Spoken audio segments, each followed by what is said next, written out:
Hey, hey, hey, how's it going, everybody? Hope you're doing all right on this Friday. How you doing, Andy? Doing well, man. Doing well. How are you doing this week, John?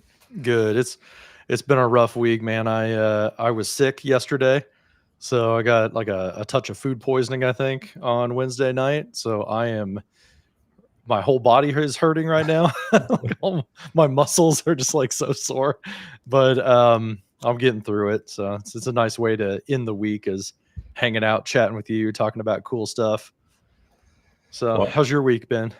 man, it has been a week. It's been pretty busy. Yeah, No sickness, so thankfully that hasn't hit yet. Knock on wood to kids. nice. You never know how that's going to go, but it's been a week. I'm excited to wrap it up with this discussion on whiteboard. Do something fun. Done a couple fun things throughout the week, but Yeah, let's end it on a good note. yeah, sounds good, man. So, um, we've got a fun show today. Not too long of an intro. We want to kind of jump right into it, but the idea is, we've done like a what's new, and kind of like getting into a cadence of like what's new about once a quarter, right? Kind of like look back at the last summer, what happened in Copilot. We kind of did like a big wrap up of like news. We'll do that again like in the fall, kind of look back at like what happened over like Ignite time and stuff like that. And then we were thinking like another kind of recurring theme that we could try out is doing something that we want to call like a super show. And the idea of that is like as many tips and tricks that we can fit into a 2 hour window on a specific product. And we're going to try it out today with Microsoft Whiteboard. So the idea is like, let's pick some Microsoft 365 product that we want to check out, maybe something that people use a lot and they want to like dig deeper into, or maybe something that people haven't had a ton of exposure to. And then do just like rapid fire, short little tips and tricks and short little like, here's how you do this, here's how you do that, and kind of like group them, somewhat kind of in some type of like categories, but see how many we can pack basically into a short period of time. And Andy, I think whiteboard. I don't know how it is at your organization, but I would say that whiteboard kind of falls into the second part of that, which is like it's a product that's been out for a while, but I don't think it's gotten a ton of uptake, at least in my organization and the org that I was in earlier. Neither of us have really like jumped onto whiteboard super super heavily outside of like some specific point cases. I think like maybe it's gotten more uptake in places like education, stuff like that. There was like a peak during like COVID time, but it feels like we've kind of leveled out at like a lower adoption rate. Do you kind of see the same, or are you guys just like whiteboarding all over the place? It really just depends on the process, the people, the way that they work. Um, there was definitely a peak spike in usage, especially during COVID. But my organization is Hmm. still hybrid. We're still a lot of our workforce is still remote, and so it provides a way for us to collaborate that is not that people can contribute to. And then there's some really cool features in there. But I think the thing that kind of drives the adoption of it is kind of the modern workplace. Hmm. There's tools that we've used previously, like, OneNote, for instance. A lot of collaboration kind of takes place in there across a lot of the teams that we work with. But some of the other part of the organization are starting to embrace a lot of the modern tools, such as Microsoft Loop, such as Whiteboard. And they're starting to really see the value of that collaborative workspace, um, and being able to leverage that to drive presentations and content versus maybe an old school, let's just create a PowerPoint and send it back and forth and work on that, or let's draft up this like Word document. They're learning that we can go into this virtual canvas and we can do Hmm. a lot more interactively. So there's a steep learning curve there where you have to kind of let go of the thing that we worked with previously or what you're comfortable with and kind of learn this new thing. And then there's new things being sprinkled into it all the time. So, you got to kind of keep up with that. But as far as like actually measuring the adoption of it across the organization, the ones that use it and know about it absolutely love it. And they sing the praises to anybody that'll listen to them. And others are Hmm. kind of slow on the uptake to kind of like figure it out, or they're looking for another solution outside of the Microsoft stack. And then we're like, hey, have you ever heard of Whiteboard? And then they start working with it and they're like, oh wow, this is actually Hmm. really incredible. So that's kind of some of the ins and outs of how we see it. Those that know Hmm. about it love it. Others, they're still kind of figuring it out. Yeah, I think you touched on the two things that I've noticed, just anecdotally. One is you've got a group of people who pre-COVID, they were physically in an office and they were physically drawing on a whiteboard. And it's been a little bit difficult to translate physical, marker on whiteboard to a mouse and keyboard on a digital whiteboard. And it's been a little bit to like overcome there. I think if people had more like touchscreen devices, they probably would have had like a better transition during like the work from home era. The second thing is like you said, like they've been looking outside at the third parties. And I think during the peak pandemic time, we saw kind of a Zoom effect, right? Where like Zoom became like the household name and everything Zoom is like almost like a verb. Mhm. Um, in the whiteboarding world, that was Miro and Mural. Those were kind of like the thing that people found and like, oh my gosh, it was really good. And it kind of translated that like user experience to something being like more acceptable of a replacement for a physical whiteboard that you draw on. And I think Microsoft took a little bit of time you know to implement some of the features that make that a little bit smoother, right? Like not assuming that everybody has like a Microsoft branded Surface device in front of them, and we need to like have like better tools for working with a mouse and keyboard. But now that they've kind of come along and Microsoft could really replace the majority of the use cases I've seen for some of those third party drawing solutions, I think people are kind of stuck in their ways now, right? And they've kind of like established like this muscle memory of like working in Miro or in Mural. So I hope today that some of the stuff that we show can kind of help you understand that like this isn't whiteboard from 2019 or 2020. This is whiteboard in 2024, and it has a lot of new functionality, things that you can do that kind of like ease that transition from maybe third party offerings or give you like a better digital analog or a digital metaphor for that physical whiteboard that you used to use, and maybe you pointed a camera at it or something like that. So to jump right in, Andy, what do you think? Like, why don't we share kind of what our process is for this Mhm. show today? It's very meta. The idea that we had when we were talking about planning this show was let's do a show about whiteboard on whiteboard and let's use it. So what we've got here, just to orient you to the whiteboard that we've created, is we have several categories here listed out, and we've kind of put them together by color. And what we want to do is go through like a piece at a time and talk about like one category. And I want to change these sticky notes from like whatever color they are to like we'll just make them green or something, or we'll put like a check mark next to it or something to indicate that like we've gone through all of those tips and tricks. And then we'll kind of go to the next topic. And then we'll use the space that's colored over here to the side, showing that it's like an infinite canvas. We'll kind of zoom in and we'll demo over in this space and use it kind of as like a scratch pad, if you will, so that we can, kind of keep moving and just stepping through all of these different categories. So what do we have here, dude? Like 11 or something? 1, 2, 3, 4, 5, 6, 7, 8, 9, 10 different, you know, chapters, if you will, for our discussion. And we tried to step through all the different features that we knew we wanted to talk about. Like there's some really good Mhm. resources from the Microsoft team that supports Whiteboard. We tried to categorize those. There's going to be Mhm. a couple of features that could easily fit in a couple of different categories. We tried to balance it out a little bit. So we might put something in a category, and that might not be how you classify it, but we're just trying to provide a little bit of balance as we're doing a very meta presentation Mhm. on Microsoft Whiteboard. Yeah. And the other thing is I'm mirroring my iPad too. So we'll show like kind of the difference between like, using it on a device that has like drawing capabilities versus, just using your mouse and keyboard that you traditionally will.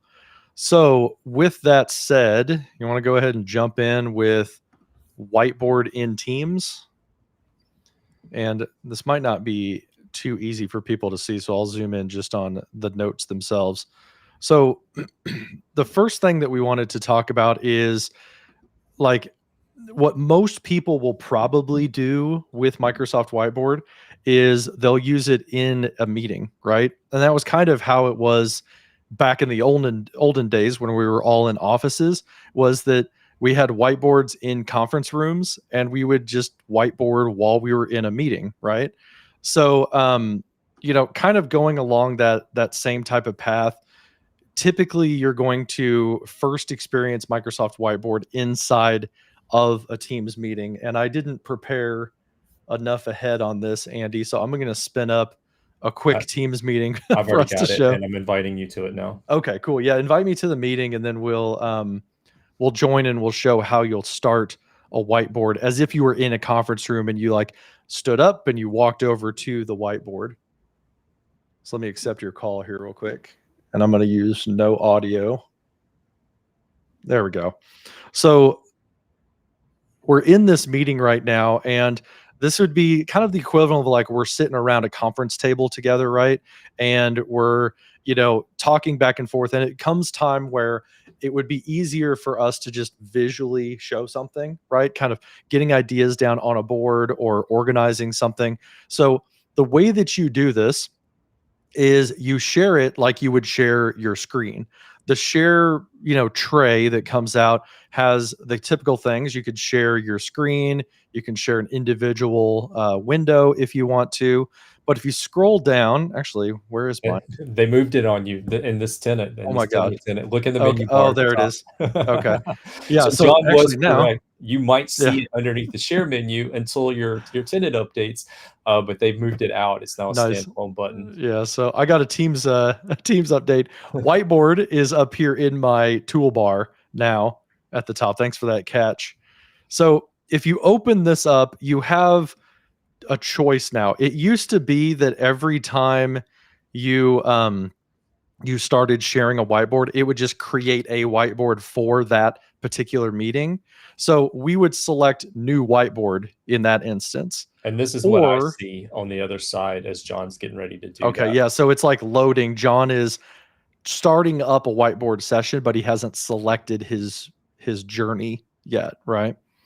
So if we go back over to me, if I were to select a new whiteboard, it's going to create a whiteboard for this particular meeting. And this is a new blank whiteboard. It is called Meeting with Andy Honeycutt, which is also the name of the meeting that we're in the top. So it's named identical. It's shared with everybody who is in the meeting. And then we could start out with a template if we want to. And we'll talk a lot about templates.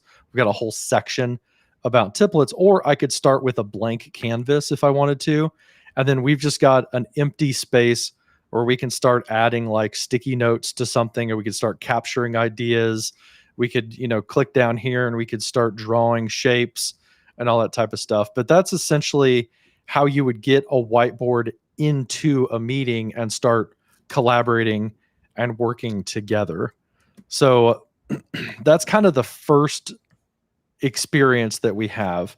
Now, the second thing is an advantage of a digital whiteboard is that it's not tied to a specific physical space, right?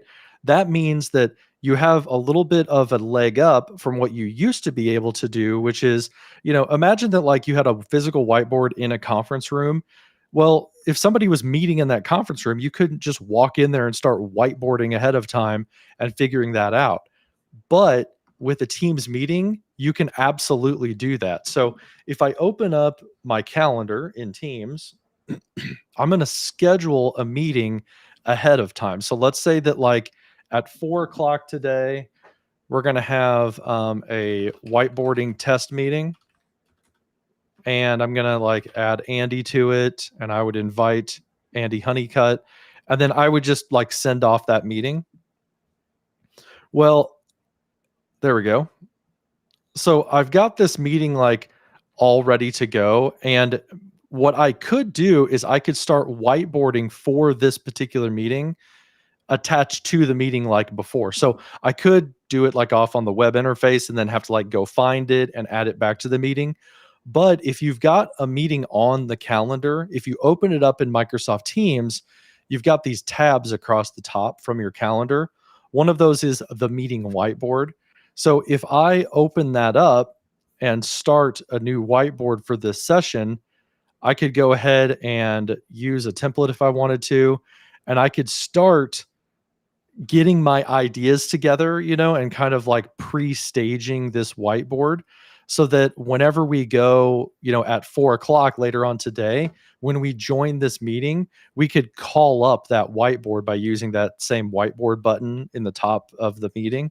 We could call that whiteboard up and basically pick up where I left off and kind of like pre-stage what we're going to talk about, which is something that you couldn't do with a physical whiteboard back in the day. You'd have to like, do it outside the room and then like drag a whiteboard into the room or something like that.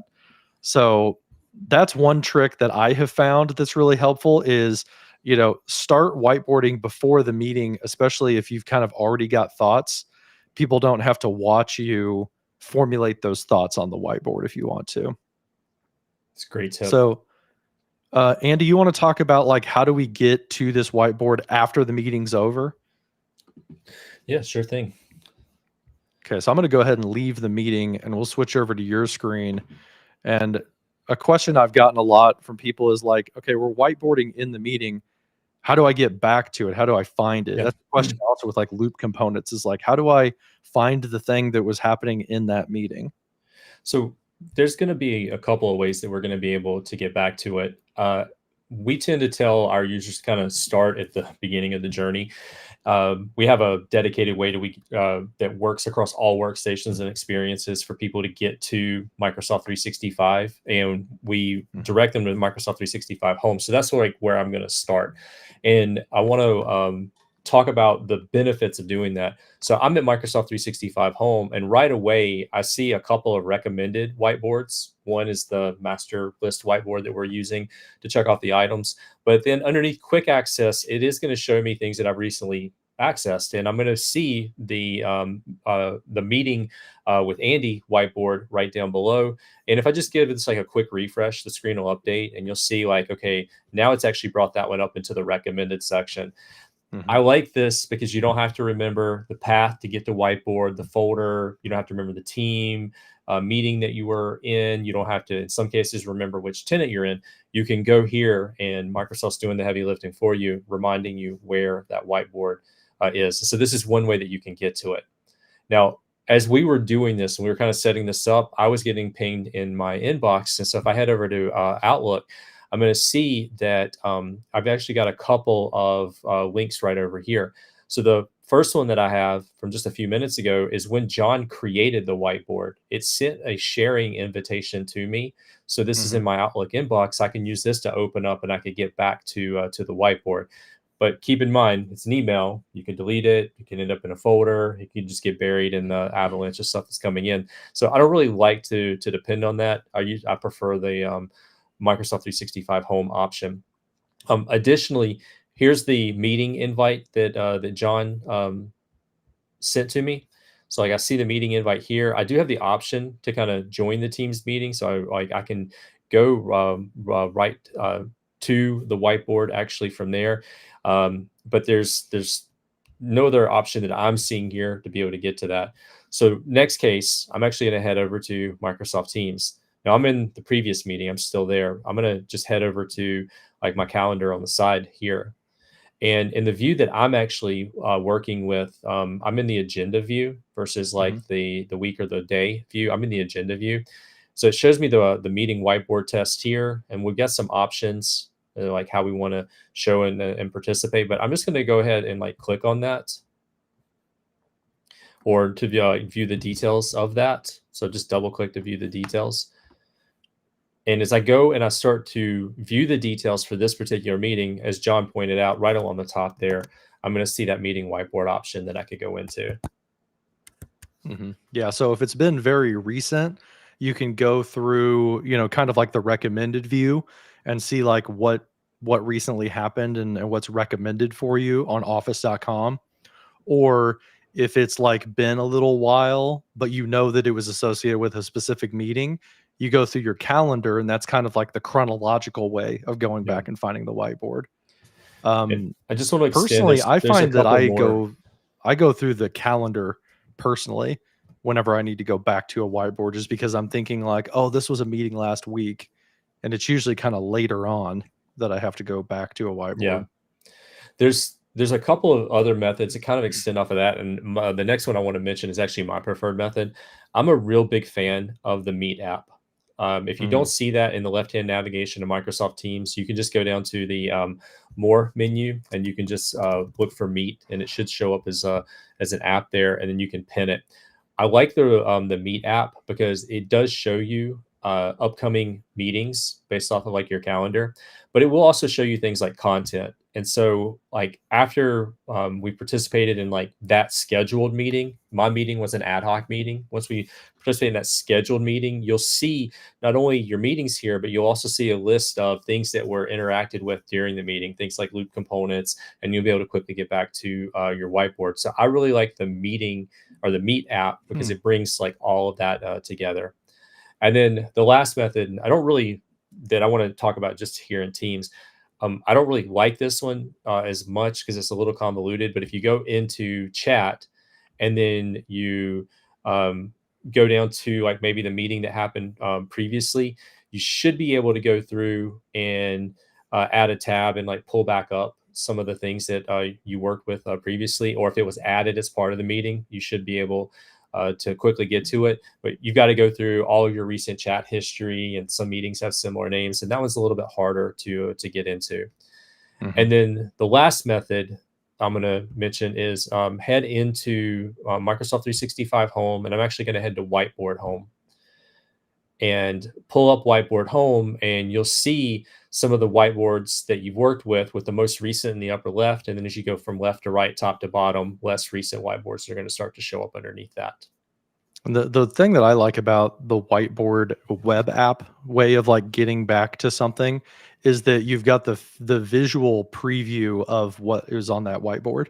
So a lot of times if it's like I don't remember the name of the meeting, but I remember what the whiteboard looked like, like oh yeah, I remember we drew some triangles and stuff. You get a visual representation of that whiteboard, like a little snapshot. So that can help you kind of visually get back to the whiteboard that you're looking for. Cool. So that's using like a kind of an intelligent way through like a recommended feed, using a chronological way, which is going back in your calendar, and using a visual way, which is going to the whiteboard application and looking at like the size, the design of the whiteboard. So that would be getting back to the whiteboard after the meeting is over. We touched on this a little bit, but how do we share an existing whiteboard into a meeting?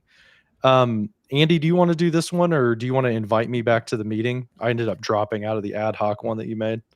Well, I can just drive this one. Okay, let me switch to your screen here. So All show us right. how we would get to like I'm created some whiteboard like a week ago, Mhm. and I want to bring it up in a meeting, but it's not associated with this meeting.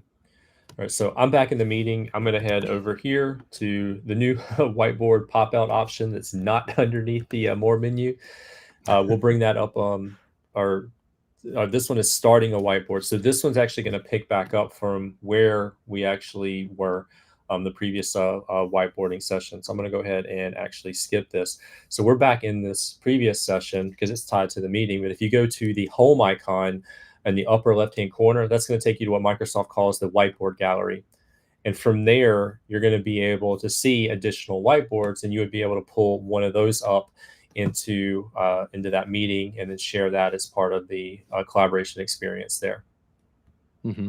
And on my screen, it just jumped to a new perspective because I had the whiteboard open that we're doing this show from, but it went into follow mode by default, which we'll talk about follow mode here when we get into collaboration. So my whiteboard actually changed to what Andy sees on his screen. I basically like reverted to what he was seeing. So that's pretty interesting too. And I'm not in the meeting right now. I was just on the whiteboard. So we went into regular collaboration, whiteboard collaboration. I'm just going to head back up here to where you're working. Yeah, so let's get up there. Let's make that one green for sharing an existing one. And then you're still in the meeting, so you could show annotating a shared screen if you want. That's kind of the next thing.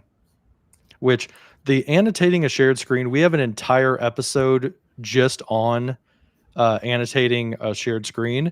So go check that out. It's from like maybe 2 years ago at this point, I think. It was a little bit like less mature than it is today. But that's kind of the next thing that we can talk about is, basically when you're annotating a shared screen, you are overlaying a transparent whiteboard on top of your shared content. And then that allows you and other people to start marking up that screen basically with like circling things and adding like text to it and pointing to stuff. And then you can, basically like take a snapshot of that and save like, a screen. So to do that, we're going to go back over to Andy's screen. Yep. Into the meeting, and you're sharing your screen now, right? Yeah, so we'll start walking through it from here. Cool. So I'm going to go to share in the upper right-hand corner, and I can share because I'm in the web browser, screen, a window, or a tab. Let's just share a window, and this is going to be really meta. I'm going to share the window of my actual Teams meeting. So I haven't really left here, but like if I were to go to one of these other tabs over here, that's what I'm actually sharing. So as I'm working with this and I want to annotate over it, I'm going to head over to, let's see, where's my menu bar? I'm in the web browser. Can you get it from the web version? I'm in the web browser. I need to be in the desktop for that piece. Well, here, call me back into the meeting, and I'll do it from my full desktop app. So Andy's going to re-add me to the meeting here. There we go. There we go. So the call's coming in, and I'm going to join the meeting. So what I would do is we're going to share like my screen here. So I'm going to select this particular screen, and that meeting window like went away. But at the top, you get this toolbar across the top of my screen, and it's maybe a little bit hard to see if it's not being shown at all right there. But there's a little pencil icon that says annotate, and it's where you would do like you're sharing your audio and stuff like that. If we hit annotate, let's see, does it actually come up with the whiteboard tools? It's not showing, is it? So I'm seeing the whiteboard tools on my screen. Okay, that's a little bit annoying. It's not coming through on the Restream website. Switch over to my screen. The toolbar's up there at the top. Okay, yeah, let me see if it shows on yours. Let's go through here, Andy's screen. There we go. Okay, that's weird. It was like transparent to the Restream window. So you can see across the top, Andy has the same toolbar that I have across the top of my screen, except we're looking at a shared monitor. So like if I minimize this window and like get rid of this one, you can see it's just my desktop right here. So there's my desktop. There's like the little Teams window. So if we go in here, I could use the laser pointer and I can basically show Andy something by kind of underlining or circling. And I'm basically like taking a tour of my screen by saying like, oh, here's my name, and I underline it, and Andy drew like a little arrow with the marker. If you want it to be temporary, you would do the laser pointer.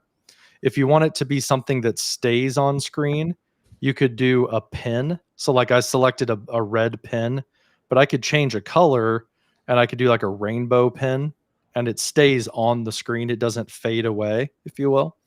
I can highlight stuff. So I could like, say, oh, we need to change this. Like say we're doing a design session. I could highlight something using the highlighter. I can say, no, let's get rid of that annotation so I can erase it. And the little highlighter went away.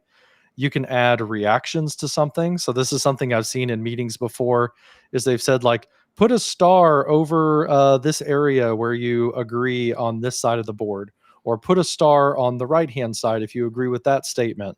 So you can add reactions to it. You can also add sticky notes. So like I'll pop a gray sticky note on and say like, change this font, and then I could like draw an arrow to say like, we need to change the font in this UI. And we're kind of like doing an interactive design session on like a software mock-up, right? So this is something that we can do. And you have all these features built into Microsoft Teams screen sharing now using that little pin that says annotate. Whenever you're done with this annotation and like, okay, this is the marked up UI, I want to save that for later. Then on my screen, because I'm the one who started sharing, I see next to the trash can, I see a little camera with like a sparkle icon. That is the button to save a snapshot.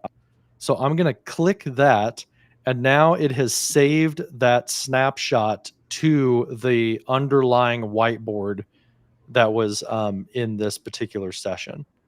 So if I were to click on that and bring it down here so that you guys can see my whiteboard, I'm going to stop sharing and go back over to my screen. If I go here and open up that whiteboard, this is the meeting that we were just in. And you can see right here, it basically took a screenshot of that moment in time and with all the annotations marked on it. And there we go. So what's cool though is it put that underlying picture inside of here, but the elements, it put them as whiteboard elements. So I can totally, after the fact, I can change and I can move stuff around and kind of perfect this whiteboard. So it's better than what we used to have to do. Was you used to have to like take an OS level screenshot in your operating system and then like put it in the chat or something. But now what it does is it puts those elements as, editable interactive elements on an actual digital whiteboard, so I can change things after the fact. So that's a big improvement from the last time we talked about this. So anything else to add for annotations? Just wanted to emphasize, and I did it as we were actually talking, even though I didn't add the elements to the screen, many of the elements John had, I was able to move those freely around, resize, adjust. It was truly collaborative in us engaging with one another. Now, I know there's going to be some questions around guest experience with this, and that's going to be one we'll follow up on in the comments. We are both in the same tenant, so it's working great for us both in the same tenant. I have used it in some MTO scenarios, and it's worked really well. But we'll make sure we put some documentation in for the guest experience. Cool. So that's annotating a shared screen. The last two things with Microsoft Teams and Whiteboard specifically are adding a whiteboard to a Teams channel and then adding the whiteboard application to Teams. So it's kind of like a launching pad. So you want me to show these since I've got the full Teams client? Yeah, go for it. Okay, cool. So the first thing we're going to do is we're going to add a whiteboard to a Teams channel. So if I've got a Teams channel over here, like our 365 deep dive, like show planning, you can add whiteboard as an application to any of your channels that you want using the tabs across the top. So to do that, we're going to add a tab using the plus button. And then we'll see that we have all these different applications available to us. So we're going to type Whiteboard, and that's one of the native applications. We're going to add that up, and then it's going to give me, what do you want to call this whiteboard? So I'm just going to like leave the default, and it's going to create that as a tab called Whiteboard. And then now I've got this this brand new space where we can kind of do asynchronous collaboration, where we can chat and we can have our files, but we also can have kind of like a team shared whiteboard that's an infinite canvas to go back to. This would be kind of the equivalent of whenever I worked at Cerner, I had we were in like little cubicle areas, and the cubes were kind of like in pods. So it was like a circle with like a big table in the middle, and some of them had whiteboards that were on wheels. This would be the equivalent of having like a whiteboard in your little cubicle space with like, your team around you. So you could kind of have like a space that you go to, that then you like go back to your desk and you start working, and then you go back to that whiteboard. This would be, to me, that's kind of the analogy of the physical space. So the next one and the last one with Microsoft Teams is adding Whiteboard as a whole application inside of Teams. And you do that with the plus sign on the left-hand rail. So if we click apps over there, we can search for Whiteboard. Hopefully it comes up here. There's Whiteboard by Microsoft Corporation. So that particular one, I already have it installed. But now that I open it up, I can right click and I can pin it if I want to like have this underneath my chats. And it takes me to that whiteboard home screen, or that kind of like landing page of, there's all those meeting whiteboards that we had. There's the one that we did earlier. Here's the show that we're doing right now is the Super Show. That's this whiteboard. And then you also see this new pill at the top. Because we did a screen sharing session, I have a filter that is my annotated meetings, and it gets me back to that meeting that we just had where we were marking up my screen. I was able to get to that with this kind of custom filter that's called annotations. So that would be if you wanted to kind of like have Whiteboard be an app inside of Microsoft Teams, and Teams is kind of your digital nucleus for all of your work that you're doing. Anything to add on that one, Andy? No. Should we move on past Teams? Let's see. So Andy's putting some links in the chat here for clarification on external sharing as well. And we'll get one for the annotation settings, internal and external. Okay, cool. Yeah, that's a good question that people might have, is like, how do I, collaborate externally with like those annotations and stuff like that? Okay, so moving on, you want to talk about like all the different ways to get to Whiteboard next? Yeah. So that kind of like moves on from Teams. We talked about one way, which is getting to it from inside the Teams application. I think most people, Andy, are probably going to get to it through the web interface, right? Yeah. So that's just whiteboard.microsoft.com. Yeah. So we'll go over to your screen and you show me what that looks like in the browser. Yeah. So again, we drive our people to start from Microsoft 365 Home. That way it doesn't matter what workstation you're on. And then I'm going to look for the app launcher in the upper left-hand corner. Now, I should point out there was a recent update to Microsoft 365 Home. The Microsoft 365 logo is now in the upper left-hand corner, and the app launcher has moved over slightly. So if you're somebody who has to draft a whole bunch of training documents, you have a whole bunch of screenshots you need to go and update.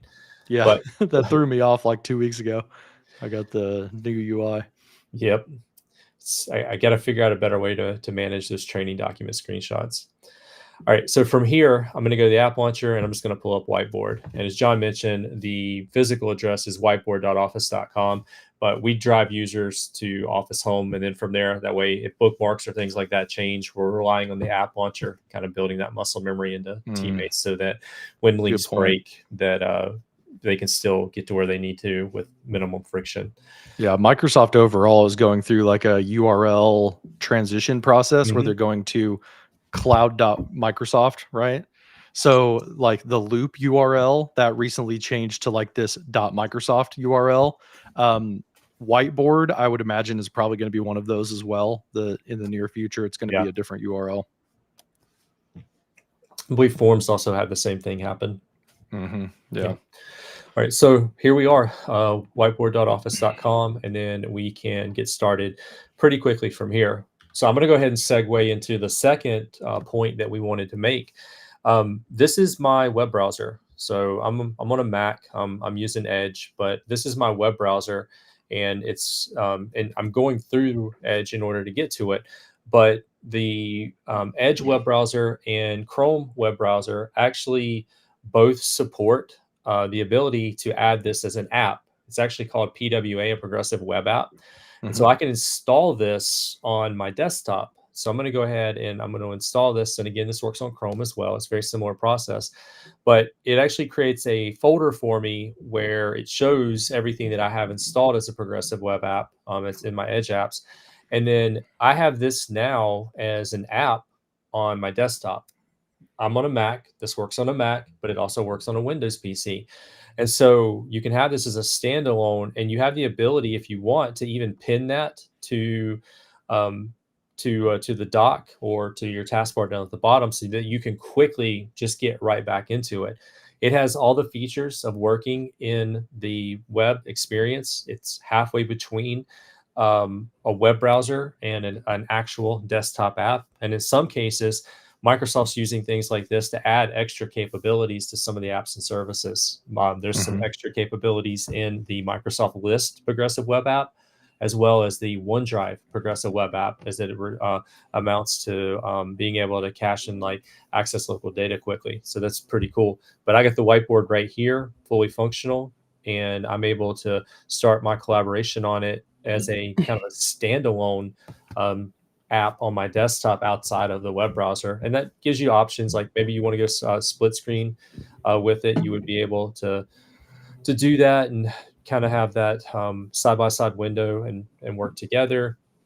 But that being in mind, it is a standalone window. I can put it on whatever monitor that I have in front of me, and I can work with it. So I'm a big fan of that.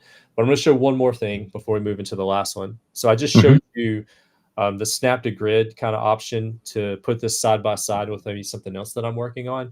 That's not exclusive to this. If you're on a Windows machine, you could easily pull two web browser tabs out, and you can make those go side by side. So like I could take the tab out and just have it snap. And this also works on Macs now as well. So you can definitely go side by side that way, and kind of do the same thing if you need to be in two places at once. But there's one other way that I want to show, and I just think it's like the coolest thing ever. In Edge, they now have this new feature along the top to go split screen inside of the web browser. So I'm on the whiteboard. I'm going to go split screen, and then it shows me all the other tabs that I have open. So like, for example, I want to remember all of my whiteboard keyboard shortcuts. I'm learning them, so I'm going to pull this up split screen, and then I can resize that window. And I can pick and choose like which one's like the active window, but I can go in and like you can resize and go back and forth. So if I click over here, this is the active window. If I click over, go back over here, this becomes the active window, and it tells me that these two are connected. But I just think that's really cool to be able to go split screen even in Edge, and then I can just take the browser window and that split screen view wherever I need to go. And I've been using that feature a lot since I discovered it a little That's super nice because they're kind of like magnetized together, if you will, So like having that's another good reason to have like maybe Clipchamp with its keyboard shortcuts like attached on another window or something like that. Yeah. And if you're on a little bit larger monitor, like a widescreen monitor, you could definitely make these like full size. I'm on a 16-inch laptop monitor, so this is what it looks like here. But yeah, you are able to resize it in the middle and kind of make one bigger than the other. And then you can go ahead and you can undo that whenever you're ready, and then go back and just jump back into that session whenever you need it. That's pretty cool. I never really used the split screen. That's something I need to do more. Yeah. Okay, so next up is a completely different form factor, but a lot of us have iPads, right? or like different tablet devices. And I wanted to show that you can get to it as well, get to Whiteboard on a mobile device if you need to. And this is something that I do a lot where I'm writing on a Mac device and I've got a keyboard and mouse. And a lot of times I want to draw because it's kind of more organic for me. So what I do is I use the iPad kind of as a companion to my computer, and I use it by opening up the Microsoft Whiteboard app. Now, for most organizations, if they're using Intune, like the company portal app, to manage your device, you will have to be like enrolled in your company's device management to make this work. But I am for my organization here, the Collabmore org. So I can open up the Whiteboard app. This is available on the Microsoft or on the Apple App Store. And then you can see here, I've got, again, that Whiteboard application right here, that Whiteboard Super Show. So I can open that up and I can use like two fingers to kind of pinch in and zoom. I can move around. And I've got the benefit of having this automatic pencil, so that if I've got the official Apple Pencil, if I'm using my finger, it's going to pan around and zoom in and out. If I use my pencil, then it switches automatically to ink. And when I lift it off, I'm back over to like, using my finger to kind of move around on the screen. So that's something I really like to do, is even in a Teams meeting, you may open up the meeting and go ahead and hit share and share a whiteboard like we did. But then if you pull your iPad out and open up that same, go back to home, if you open up that same whiteboard, it'll be the most recent one. Then now everybody's like seeing it on their screen, but you're using a touch screen in the meeting, as like a wireless tablet, basically, with like live capabilities. So everybody can see what you're drawing in real time, but you can use a pencil to do it. So I know a lot of people out there, like they might say, well, big whoop, I've got like a yoga device, or I've got a Surface tablet or something like that. But for us Apple fanboys, I really like being able to use an iPad at the same time in my Teams meeting.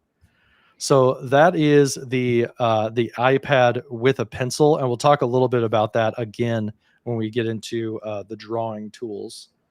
Andy, do you have a PC available easily that you can remote to, or do you want me to remote to one of my laptops? If you give me like 35 seconds. Okay. So maybe go to the next one, and I'll have this pulled up and ready to go. Yeah. So the next thing that Andy's going to be bringing up is basically the Windows App Store version of Microsoft Whiteboard. So that would be Microsoft Whiteboard Windows Store. And I think I could probably load it up here in like a little, on microsoftapps.com. And this gives you an idea of like what it looks like. But this is a standalone, like, x86 or, ARM, if you're emulating it on like one of the newer Surface devices. This is like a locally executing version of Microsoft Whiteboard. And it's similar functionality. It's about the same stuff as what we've been doing mostly like on the web so far. But personally, I have found that it tends to like lag behind what the web version has available. So I don't know if there's people in the chat maybe who have used the Windows like standalone version. It used to be that the Windows version was like the go-to one back in like the early 2020s, late 2019. But I have found that since like the new whiteboard came out in like 2021, I found that like I prefer using the web version myself. So I don't know, Andy, have you gotten? All right, so he's got Windows 11 running right here. Yes. Just finishing the boot, so it'll be. Oh, still booting up. Okay. Yeah. So essentially that's going to be found in the Microsoft Store in here. Just close this real quick. There we go. All right. So there's the Microsoft Store. Yeah, Teams is really persistent trying to open.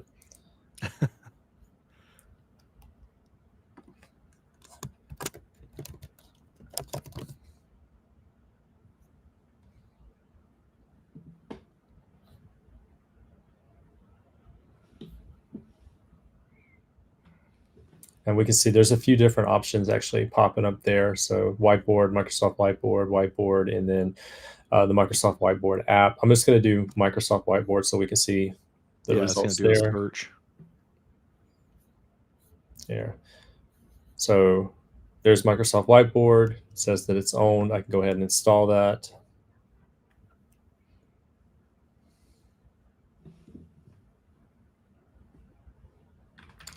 And we're preparing to download.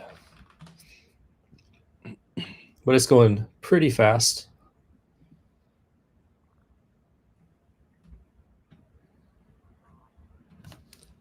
Go ahead and open. And it's just a matter of signing. So 1 second. And hold on, I'm going to, can you take me off screen for a minute? Yeah, sure. Yeah, so the next thing that I was going to get into is using Whiteboard on a Microsoft Teams room. So if you've got like a physical space, you're going back into the office, Microsoft Whiteboard is native to Microsoft Teams room experiences. And I didn't have one hooked up like available to use today, but I wanted to show a couple of examples of what you could do. And essentially you could go with something like this, which is a meeting board, or we've got also these kind of tabletop MTR experiences. So this is an example. Link makes this one. Neat makes another one. Cisco makes one of these. There's a lot of different versions, but these are touchscreen devices that are running Android, and they've got a customized version of Android that is Microsoft Teams Room certified. So it's running Teams natively. It's the only like full screen app basically that's running. And with these devices, you can either invoke Whiteboard in a meeting by just clicking like you're in the meeting interface. You can click share and share a whiteboard, and it's the same as if you were on a desktop PC. But also with some of the later versions of Android, you're able to just walk up and click a whiteboard button on the home screen of the device, and then it will open up like a local ad hoc whiteboarding experience. And then you can basically promote that to a saved Microsoft Whiteboard if you like start a meeting out of it. So when you're on the whiteboard and you're drawing and creating stuff, if you click start meeting or you add somebody to it, it will call them, and then it will basically upload that whiteboard to being a Microsoft Whiteboard collaboration experience. So that's if you've got like a touch screen device in a room, and typically those are like 55 to like 90 inches in size depending on like what you go with. The other thing that has come out somewhat recently over the past couple years is the idea of these like tabletop type devices. They're also Android based devices that have Microsoft Teams capability on them, but they have whiteboarding built into them as well. So you can use the touch screen like on the desktop, and you can pull it down to kind of like a tablet style. Like if you remember those old Surface Studios, that we've had in the past, you can kind of bring it down to like a tablet style and then draw on it. And again, it's one of those like connected experiences where you're saving it into the meeting itself. So those are the two kind of like dedicated devices that we were going to talk about in this session. Andy, did you have anything to show with the Windows whiteboard? Hey, you got it installed. Yep. So we are installed.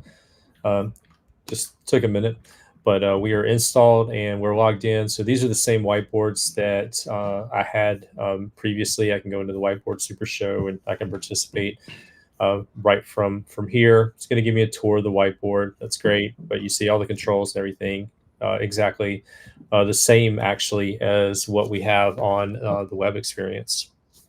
Mm-hmm.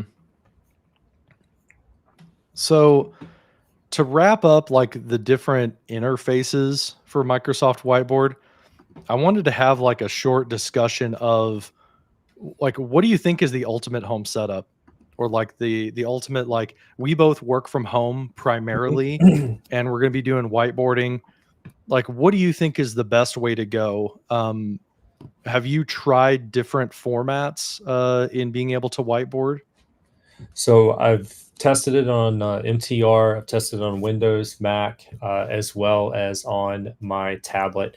And the one that I tend to gravitate toward that I like is actually being able to use the tablet because it is a touch screen, and I can use the my Apple Pencil along with it, so that I can keep my other windows kind of showing the things that they're normally showing, and then just bring that over into my computer. It's easy to do that Mm-hmm. on an Apple device, iPad to Mac, but that's the one that's worked the best for me because I can just put my iPad Mm-hmm. right beside my computer, next to the mouse, lay it flat, and then I can just use the pencil and start working with it there. And I think that one works pretty well. Mm-hmm. So I'm wondering, like, can we like do one of these tier lists here? Let's just grab a tier chart maker thing. I want to put that on the whiteboard and kind of rank a few of these options. So if you've ever done, like tier making, or seen people doing like tier charts and stuff, this is the idea of like you've got S tier, which is like the top level, down to like F tier. And I was thinking like, why don't we grab a few of the things that we've used or seen used and try to like add that. So I would say like one of those is like an iPad, right? So if we search for iPads, we've kind of got this as an option.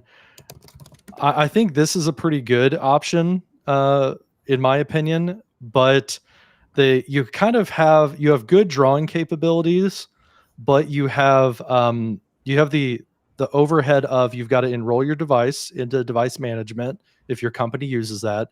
You've got to get logged into, and it's a separate operating system, right? But you have the benefits of it's an iPad at the end of the day, so you can use it for other things, which is really cool. So I'm thinking it ranks pretty high. Mhm. I'm thinking maybe A tier Okay. for me because like I think it's not perfect, Um All let's right. add a couple more of these options. So like what if we did like I've the got one. Link A24, like one of those tabletop devices? Of course it doesn't come up on here, so let's go grab it over here. Yeah, another one you were going to add? Yeah. So after you go, I'll throw Okay. one up there. So I'll add this device. This is one of those all-in-one Android devices. I really like this option, but it is significantly more expensive than an iPad, and it's not like as portable, right? Like you have all the conveniences of an iPad.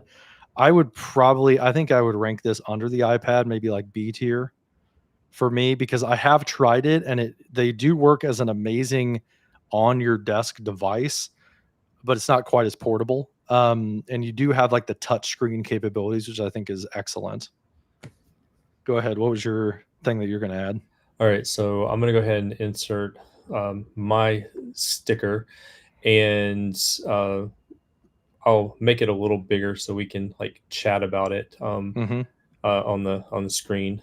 Okay, so But this is like a touchscreen Windows computer, right? so this is called the Surface Studio. Hmm. It's kind of the equivalent of the one that you just showed, but it's a Windows device. So Windows is already pre-installed. You're going to have native support for um, the Windows Store app, the Progressive Web App, Edge, whatever you want. Hmm. But it's a full touch screen. So and it's a fairly large monitor. It's a touch screen. The footprint is pretty much the size of like a Mac Mini, and then you Hmm. still have the ability to work with, in addition to the touchscreen, keyboard, mouse, stylus, and the Surface style that's there, as well as the screen folds down. So like you can leave it like flat to eye level, or you can bring it down more of a tablet style for drafting. We've got one of these at work. That thing is pretty cool. I'm Mm-hmm. a Mac guy, but I think it's pretty cool. It doesn't have portability on it like an iPad would have, but like this is not a device that I would want um, to do Mm-hmm. that with. So like from a home studio point of view, this might be S tier for me because it's home Yeah, studio. Like I'm not looking to I take think it so with me. too. Like the computer is designed around it being an excellent touchscreen. Hmm. I think Surface Studios, aren't they like 32 inches or something? I They're believe either so. 30 or 32. So they're like a really good size screen, which is really nice. I agree. I think that would be like an S tier level type of device. 28 Um, inch touchscreen display, and honestly, 28 inch. like Nice. just looking at the price, $1,300 for one new, or no, sorry, that's for the Surface Pro. Where's the Surface Studio price?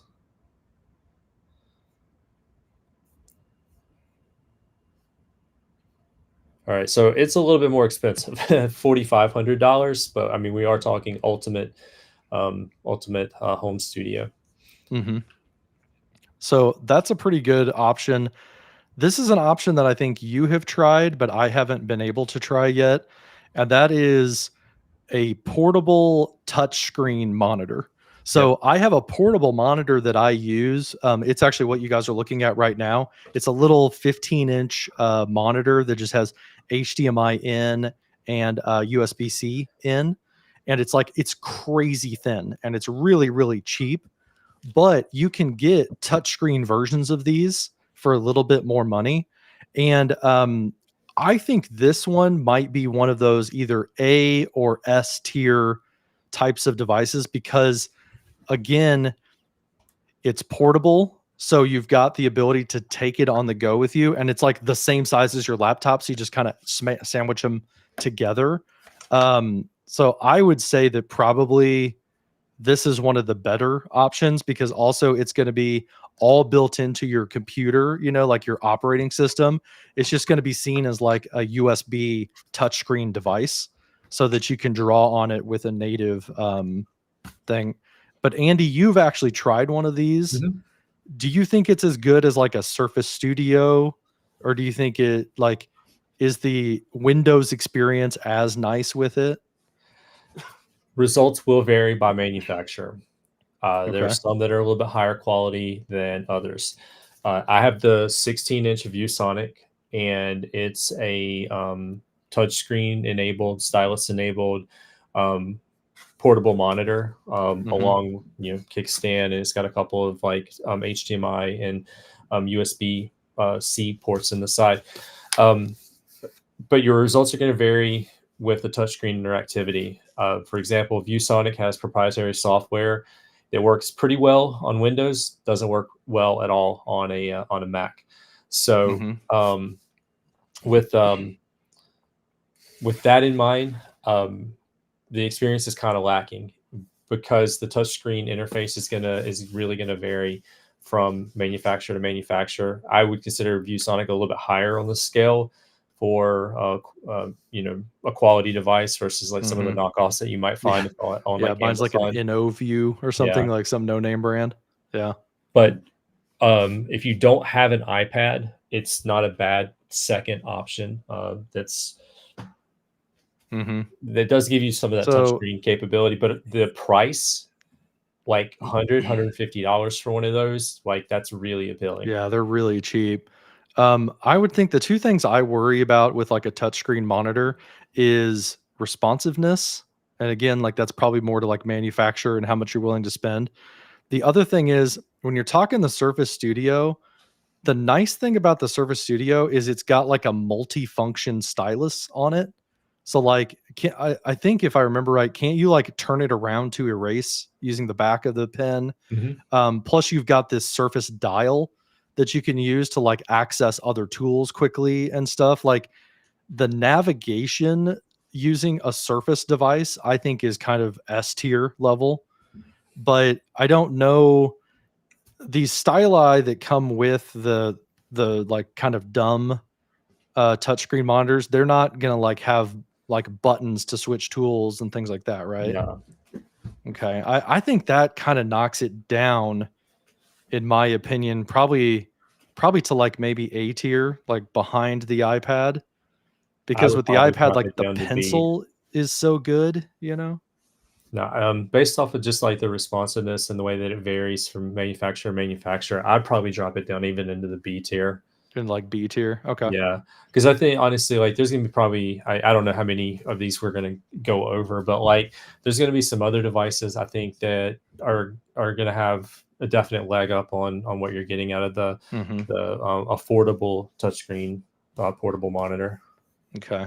One more that I wanted to talk about is the Surface Studio laptop.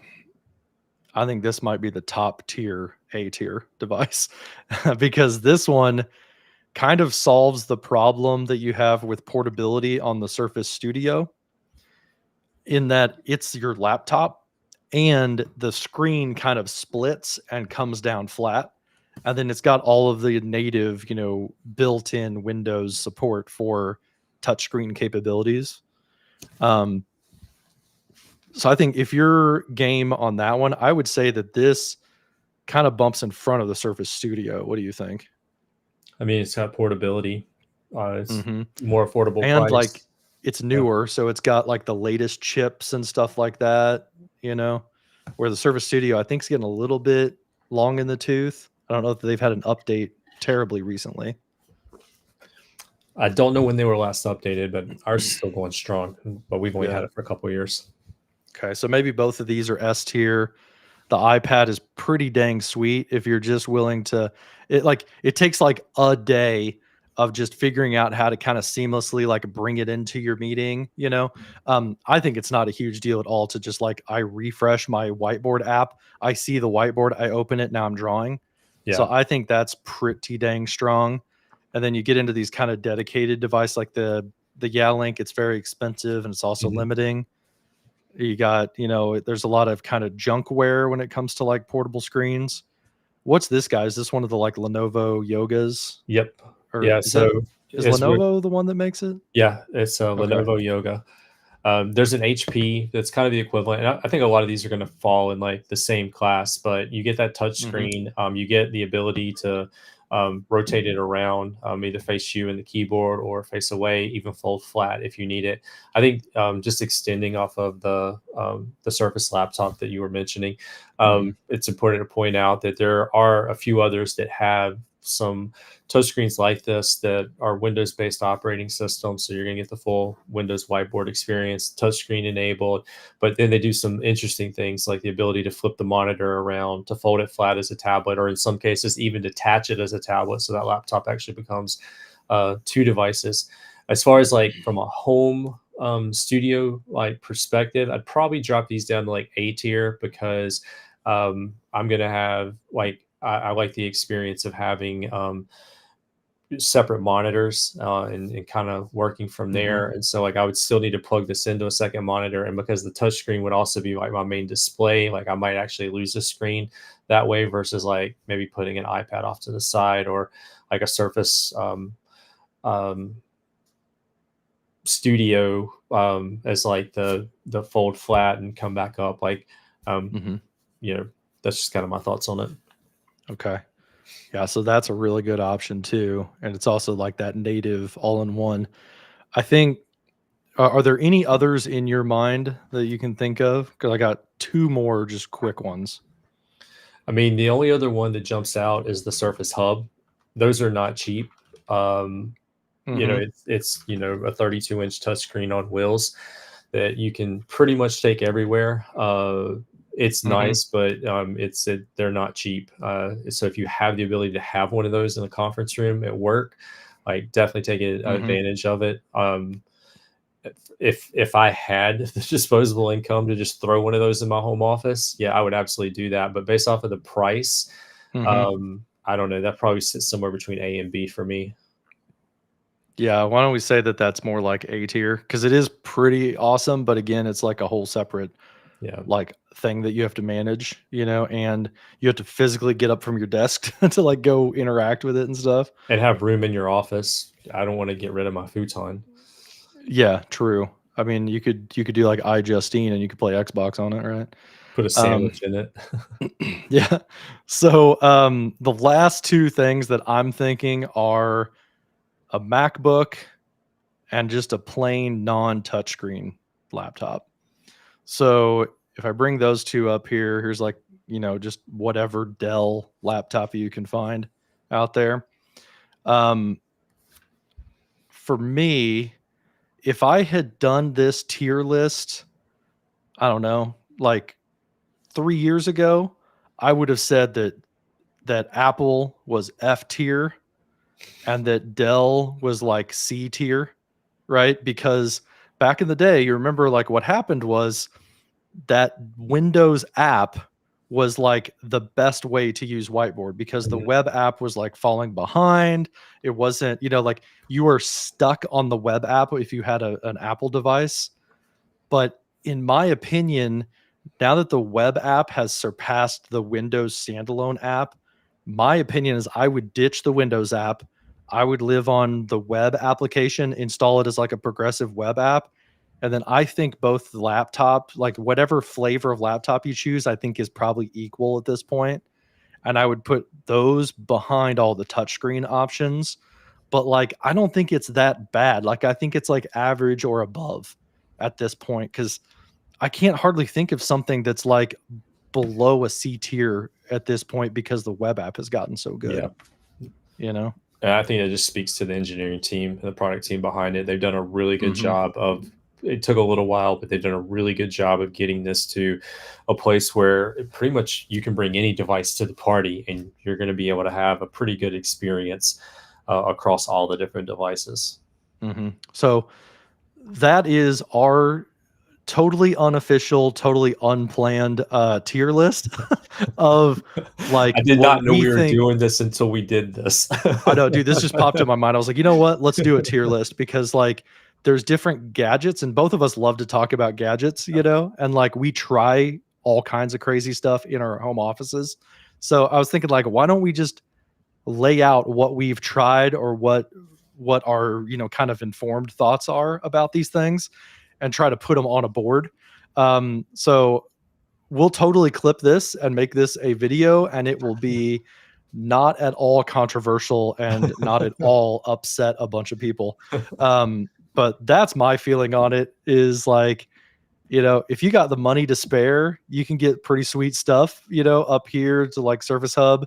If you're like kind of, like an iPad is pretty sweet just as by itself, so like I probably would go iPad. But then as you go kind of down the list, it's where you're getting into like, I'm going to buy a cheap thing on Amazon that's like a touch screen and maybe it'll work or not, get it prime shipping. So it's easy to return if you have to, or like, spending on like kind of an overpriced like Android device. These are amazing in an office, like a physical, like everybody walks up to a desk and signs into it. But I don't know for like a home office if it's worth the price. So, but yeah, that's our feeling on kind of the ultimate home office setup for whiteboards. All right. So, okay, that's a whole category. So you want to talk about like getting back into the usability of the whiteboard and creating and like kind of working with these boards and managing them? Yeah. So you want to switch over to my screen? Yeah, let's flip over to your screen and say, so we've kind of landed on like maybe the best way to use Whiteboard is just whiteboard.microsoft.com or go to Office, install the progressive web app. But you're using Whiteboard so much because you're a pro at Whiteboard that you're using it as an application by itself. So typically, what would you be your way to do this? Would you, if you're a Whiteboard pro, you're probably creating whiteboards from like the home screen, right? Honestly, our organization, I think most of the whiteboards are actually being created from Teams meetings. So either the share menu or the new pop-out menu button inside of a Teams meeting. I think that's more often than not where whiteboards are going to be created because it's going to be in the course of a meeting as a hybrid A lot of people don't put a environment. ton of planning in their whiteboard, Yeah, before the meeting or something. It's kind of just like, oh, let's do a whiteboard. It like kind of comes as an idea, so they do yeah, it ad hoc in the meeting. Yeah, I yeah. think that's fair. Yeah, so I would definitely say from Teams, but I mean, if you're going to start from the whiteboard app, it's so easy. Just click on New Whiteboard, and it's going to provision one right there, and then you're going to be like up and running. As far as maintaining the whiteboard and some of the other settings we see on the sticky notes, some of that we're going to be able to do like maybe from here. So, like for example, these were. These were created and shared. So one's like it's not owned by me. It was created by John and shared with me. Again, created Hmm. by John and shared with me, and that's what that blue icon's actually indicating. But this whiteboard over here is owned by me. So if I need to rename it, it's just as simple as going in here and actually renaming it from the pop up window.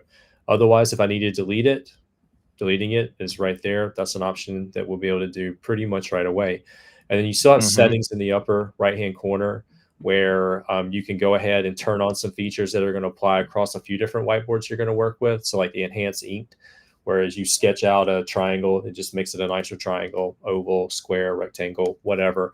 It's going to just clean that up. You can turn that on here, then it's going to apply more globally as you go and start working across the whiteboards.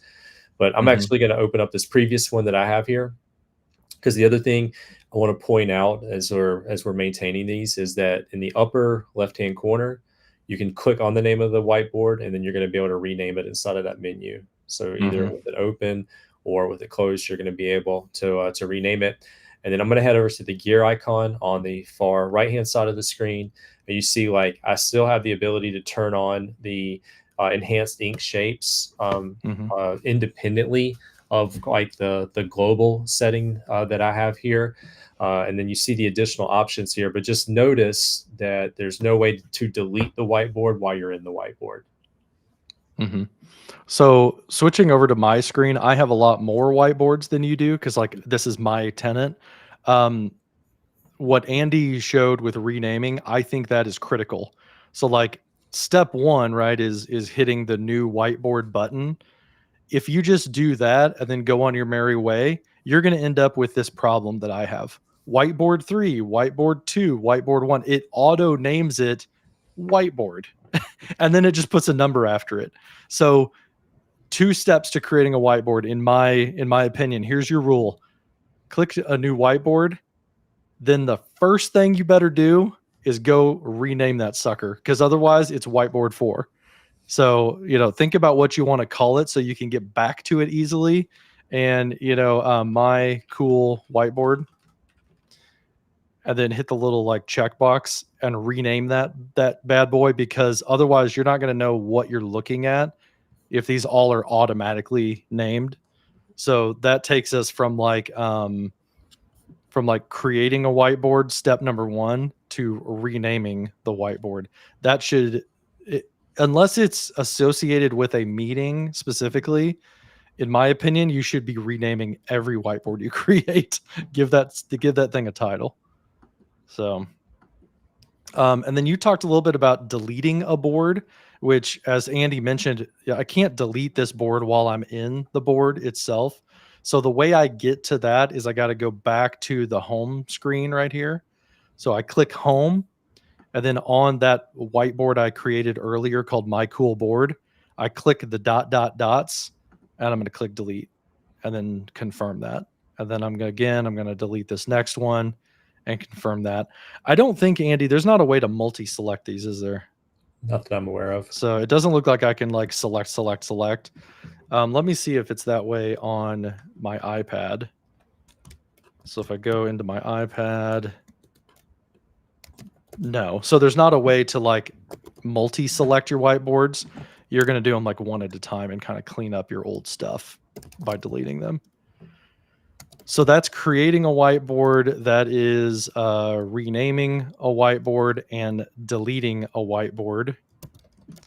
Let's talk next about formatting the background. So the other thing that you might do whenever you first create a whiteboard is you may decide that like you want to have like some type of grid lines, right? Or dots or something like that, because maybe you're drawing and you want to like have some guidance on your drawing, the way that you format or change the background is in that gear that Andy was showing. So if you click the gear up here, you have this option to format the background of your board. And then you can change the color and you can change the style of that whiteboard. So if I'm drawing, I may want to put on dots and then see if I zoom in here. You can see these dots really clearly on my board. I could make it just a solid color, diamonds. I could make it ruled because I'm going to be writing with a pencil. I could make it square like grid lines. Typically, the dot is what most people probably go with. If you zoom out enough, you're not going to see the dots anymore because they get so small. And then again, you can also change that background. A lot of people like to choose a black background, just to kind of have like basically a dark mode, if you will. And then whenever you switch to like your pen, you're going to want to like keep that in mind, and you're going to want to, switch to like a white pen stroke so that like people can actually see it whenever you're drawing something. So that's formatting the background. Anything you want to add to that one, Andy? No. Okay, cool. So that's working with like the boards themselves. How about working with templates? We've kind of been skirting around this topic because we keep opening a new whiteboard and then not selecting a template and moving on. But we wanted to show there's two ways that I know of to get to your templates. And that is when you create the whiteboard, it just helpfully pops up. Or you can create or add a new template using the ... menu at the bottom. Is there any other way to add a template that you know of? Not that I'm aware of. Okay, cool. So why don't we open up a new whiteboard and we'll just see like this is what comes up by default. You get this template picker and it gives you some recommended templates, but then also they've got, I mean, I don't know how many like dozens of templates there are here. There's quite a few that you can pick from. It used to be very few, but now you can like find all kinds of different, if we're doing a retrospective, if we're playing a game, like 2 truths, 1 lie, things like that. If we're doing brainstorming, if we're like learning something, then it's got lots of categorized templates available. And whenever I go up to one of these, I can either use the template and then basically it's going to pick it up and slap it into the whiteboard, or I can preview it and it gives me like a bigger perspective for these different ones. And I can see like a description about it. But if I select that template, see now it's just kind of like attached to my cursor. If I click on it, it adds that with all of its like alignment and grid layout and everything right to this. And something I love about the Microsoft provided templates is they provide the description and like tips and tricks and how to use that template. So it kind of like gives you like, meeting guidance if you're doing it in a meeting. So that's adding it at the time of creation. The other way is like I showed at the bottom, you can select templates and then you get that exact same thing. So if you're doing an ongoing whiteboard, you can actually add more than one template to the whiteboard. Like if we're doing a fishbone diagram is what this is called, or I forget what it's called. It's a, do they say what else it's called? It's a fishbone template or Fujikari or something like that. It's a Japanese name for the person who invented this. So you could have like the cause and effect, and then like, okay, let's brainstorm some ideas for how we're going to solve the problem. Then you can go over here and you can like add a topic brainstorm. So you've got 2 templates in the same board. It's essentially just putting it into a section on the board. And because it's an infinite canvas, you can add multiple templates to that board if you want to. So anything to add to that thing of adding templates that you can think of? What I really like about this, and we're kind of underselling it, is the chain of thought as you're moving from like working through a problem, potential solutions, implementing the solution, and then project managing the solution. we're in one canvas. We're stepping from one area of the canvas logically into the next area of the canvas, and we're not having to switch apps. We're creating a central place to manage all of this versus creating information silos. Like we did this part over in this app, we did this other part in that app, we're working in a third app, and you're context switching. Now it's all in the flow. It's in the chain of thought. It's in one central resource, and I think that's really the power of this. And then the other thing that I would point out about this is, like, as you start adding in additional templates and you're working through different pieces of the problem, you can go to that 10,000 foot bird's eye view, and you can see kind of how we're working through this. And that just kind of gives you insight into like the entire part of the process, but it also allows you to start visualizing and mapping processes. So like once you've done this a few times, now you have the blueprint to be able to turn this into a standardized process and be able to do it a little bit more. And you can save this as a template and make it a custom template and make it reusable. Exactly. And that's kind of what I've been building here is like, say that like we're building a process, right? So this is like analyze the problem, right? We're going to figure out what the cause and effect of whatever problem there is. And then we're going to add another template here for like brainstorming solutions, right? So the next thing is going to be brainstorm solutions, like that, right? And then the third thing that we're going to do is we're going to create like project planning. And then we're going to, like do a daily stand up, right? For like, implement the solution, right?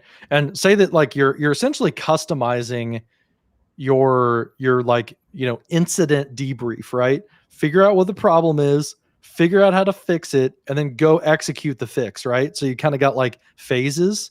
Well, now what I can do is I can save this as a template. So if I go back into templates and I've created this customized, whiteboard, and I want to reuse this whiteboard as a framework, I just go to my templates, create a new template, and we're going to call this like incident response, right? So like something went wrong, fix it all the way through, and like actually implementing a fix. So if we save that as a template, once it saves, then I can go back in and like 3 months later, so say that like 3 months later, we have another incident. I go to my templates, and now I'm going to use this incident response template. And there we go. Now I've got, slap that in there. I've got those 3 phases right there with my custom, my custom titles that I added to it. So whatever you did to the board, it's going to put a copy of that board as a snippet inside your new board. So this is how you can create customized templates however you want. If you spend the time to really customize it, save it as a template. The other thing you can do is you can take your fancy new template and you can share it with people. So if I go back in there and I click those dots, I can share this with Andy. And then if I add Andy to this and I make it so he can edit that or he can just view it, I'm going to send it to him. And now under his area, he's going to see a shared with me section. And that is where he'll see the incident response. So if you want to go there, Andy, say that like, I'm the process architect, right? And I'm creating these helpful whiteboards for people.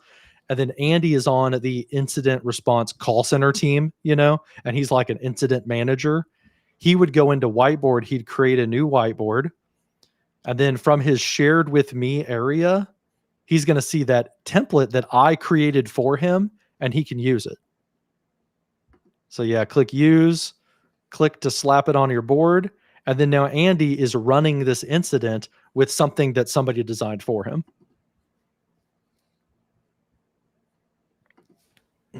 So this is like, you're kind of seeing where you can kind of see that you can build processes for your organization, and you can like, build these custom templates. There's one that I created for my internal team at EY that is a co-pilot program.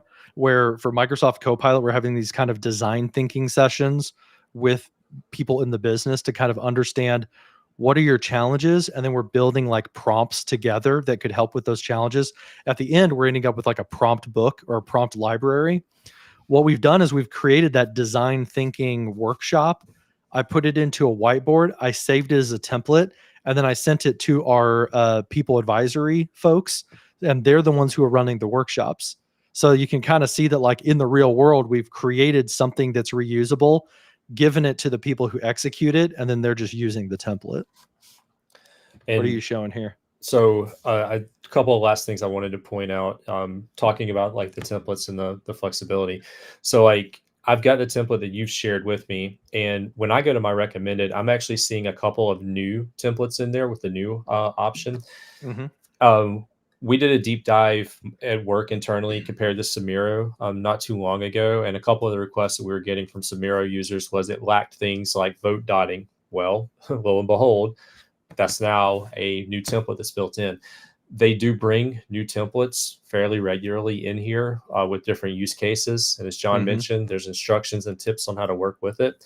I'm just going to use this template. I'm going to drop it into this, this template that John has shared with me. So now I've got an additional phase that we've added in there, dot voting. We're going to vote on some of the solution outcomes to see like what our team thinks is going to be like the best example. And then from there, let's see, we're going to go back into my templates, and we can create a new template.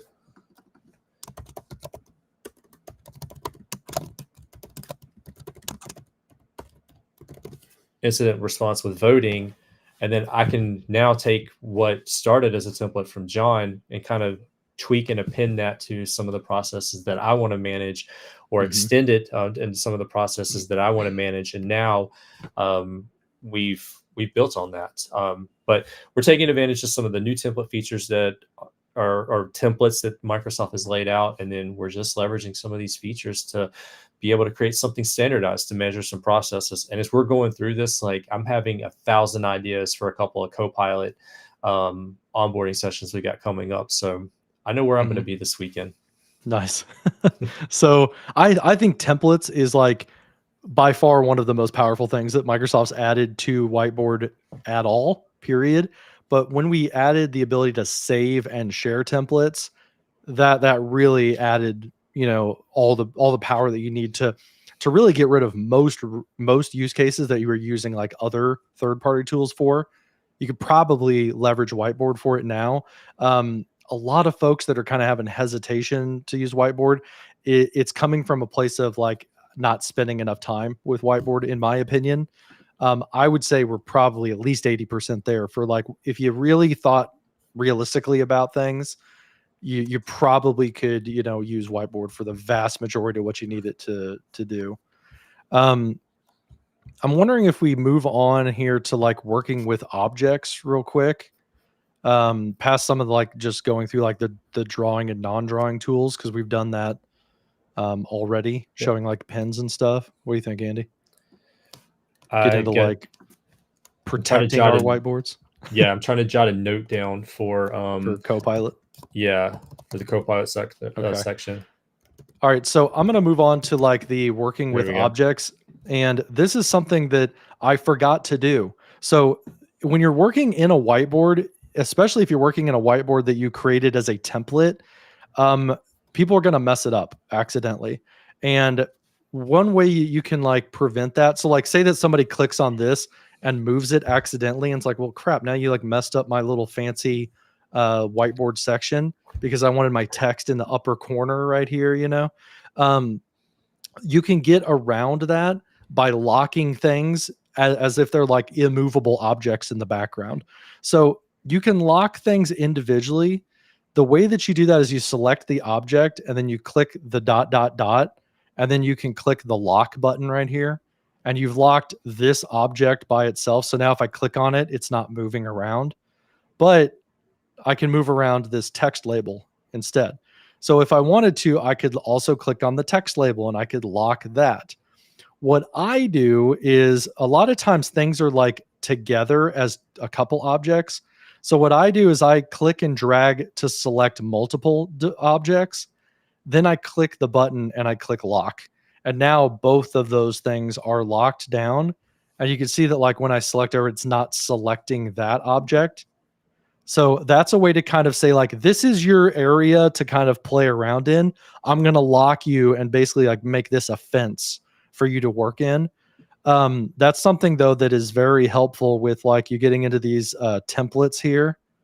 Like if I open up our old template, if you like, I don't want people to mess up this section right here. So what I would do is you're only going to be moving around these guys right here. So what I would do is I would select this area and see how I'm selecting just above all of those. Then I'm going to lock this area right here. And then now the only thing that's editable in this like space right here is the note grids. The only thing I want them to move is unlocked, but like they can't mess up my instructions or change my instructions. So I think in the idea of managing boards and kind of doing like workshops with people, you definitely want to make sure that you lock the elements that you don't want people to move, because it kind of makes it like a guided experience, if you will. So I think that's pretty critical. Now, moving on to aligning things, this is another, kind of critical to like making your whiteboards not look like crap, is you notice that as I move things around, it will snap to a grid. So like see that dotted line on the top, and then if I move it down, it's a dotted line in the middle. Pay attention to those, because as you like move things around, if you want it to be like lined up with this top corner, you're going to want to like use those grid helpers to make sure that your stuff doesn't look wonky like that. Make sure that you kind of like use those alignment helpers. If you were to select multiple things, I don't think there are alignment tools at this time. This would be an ask for Microsoft. I wish that like I could click this and hit like center, and like align them to center each other, but we don't have like proper alignment tools. It's basically you're kind of moving the object around to like snap it to a grid. Unless, have you found a better way to do that type of thing? I was just thinking about that. There's not a better way for the alignment, but what I like doing is create one, get it aligned how I want, lock it down, select it, and then duplicate it. That way everything's already like matched up. Yeah. That's something that is like really helpful, is like, if this is locked right now, I can select it, by right clicking on it, and I could unlock it, or I could duplicate it.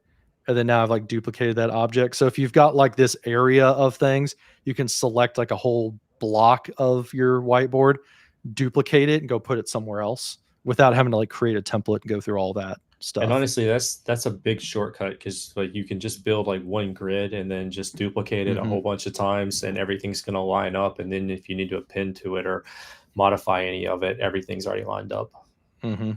So now another thing is adding like layers to something. So like if I select this guy, if I zoom in here and I've got like a couple of like little stars on this thing, let me get out of it.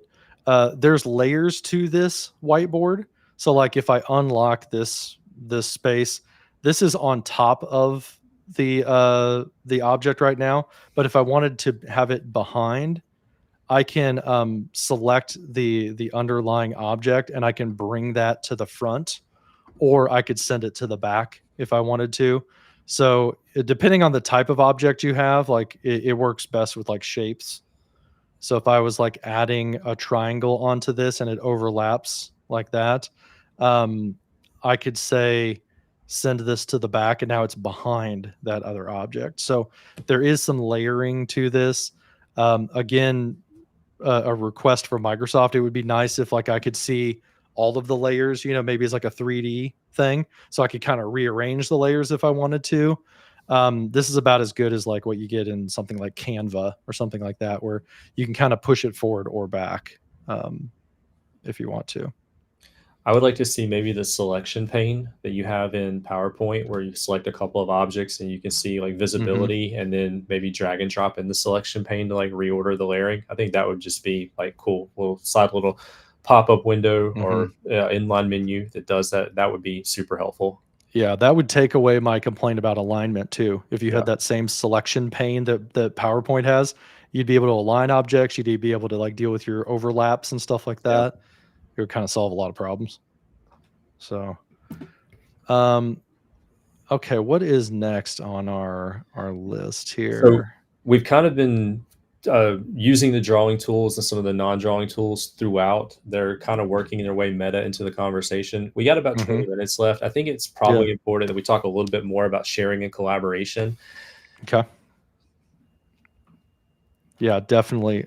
Actually, before we do that, the only one that I had on keyboard shortcuts, Andy will put the link to all the keyboard shortcuts, but the one because it'll take like 10 seconds. The one I've been using this whole time is the space bar. If you are selecting things and you're in this like select mode, hold down your space bar with your other hand, and now you're panning around. Basically, all that does is it switches between these two tools right here. So as you notice me kind of flying around this board, zooming in and out and kind of moving around, I'm just holding down the space bar to pan. So that's 10-second quick tip. All right. So sharing and collaboration. Let's start with sharing a whiteboard. Um, that's really straightforward. If you've been with us for any period of time, you've seen like all of the sharing functionality in every Microsoft 365 app. The power of Microsoft 365 is that things work in a similar way. One example of that is sharing stuff. If you want to share something in M365, if you know how to share one place, you're pretty well guaranteed that you're going to share the same way in another place. So all I do is I hit the share button in the top corner. I get that familiar OneDrive, SharePoint type of sharing experience. And now I can type in anybody I want, like Alex Wilbur. He comes up as a marketing assistant. I can give him edit privileges, or I can make the board read only if I want to. So he can just see it, but he can't change it. I can add a message. I can do all the same stuff here as well. Like I can make it view only, make it edit. I could create like a link that works for everybody or just specific people. But I'm going to send this to Alex. I'm going to hit send. And now he's going to get an email that I've shared a whiteboard with him. So that's the easiest way to share a whiteboard, in my opinion. I don't know. Is there a sharing capability from the home screen, Andy? No. No. So you got to like go into the whiteboard and then share it. Will you head back into the whiteboard for a minute? Sure. As I click on this, though, notice this little icon. That means that this is a shared whiteboard. So all the ones that have that icon are shared with somebody else. If it doesn't, it's a private whiteboard.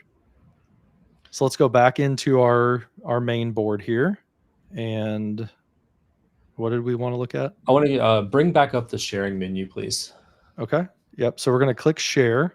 So John kind of did the fast version through this, Mm-hmm. but I do want to point out something that I think is really helpful, and it's actually based off of the little help icon in the upper right hand corner. Mm-hmm. So underneath that, there's a view tutorial, and all credit to the Interesting. Microsoft team that put this into place. I didn't know about this that it was even in product until I talked to them back in the spring, and I've been singing the praises of this ever since. There is a tutorial that walks you Hmm. through the share settings that are built in to this menu. You can access this from any share menu in the Microsoft suite. But you just go to the help icon in the upper That's right hand awesome. corner and view tutorial, and there's inline help to help people understand what sharing is, how to actually do it. And it just kind of steps you through it. And you can restart this tutorial every single time Dude, that you that's need to use it. crazy. I didn't know that existed. So let's see if I did it right. I talked about setting the permissions. I talked about the pencil icon. I talked about adding the person's name. Um, so I copied the link, but I didn't do that third. What I did was I showed the settings with the gear icon. And then the only thing I didn't cover for you guys is manage access. If you have shared something and you bring up that sharing window, if you click the little like faces at the bottom, this is manage access. So this is if I don't want Alex to have access anymore, then I can just remove his access. I can get rid of it. Now only me and Andy have it. If I generated a link that everybody can edit, I can click the trash can, and now that link goes away. So there's all of that. And actually, I'm going to add you back, Andy, because I don't want to mess you up. Because I think I just took your access away. But that's how you manage the access after the fact. That's awesome, Andy. I didn't know that that existed.